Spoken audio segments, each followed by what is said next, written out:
Hi, I'm Chef Mike Monahan, and welcome to the Fresh Market. And this is pollo con pomodorini, or chicken and tomatoes. We're going to cut our chicken breast into a scallopini. Start by removing them and separating them. And with the breast coming this way, we're going to slice this way in very thin slices. The secret to a great scallopini is to make sure you pound it good and thin so it cooks quick and it won't dry out.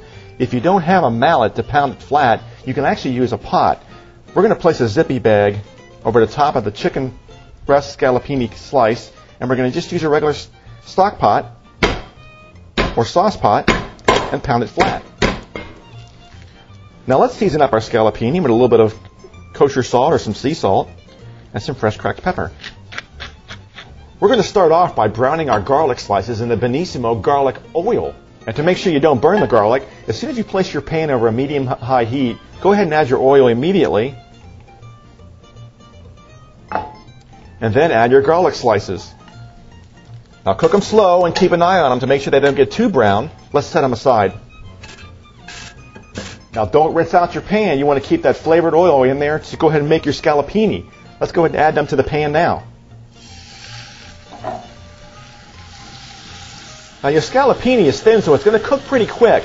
So after about a minute and a half or so, let's go ahead and turn it over. Now that looks just about right. Let's go ahead and get them on our serving plate. Now let's top with that sweetened pan-roasted garlic. Now the easiest way to cook any dish is to have it lined up in the order it goes into the pan. This is what the French refer to as mise en place.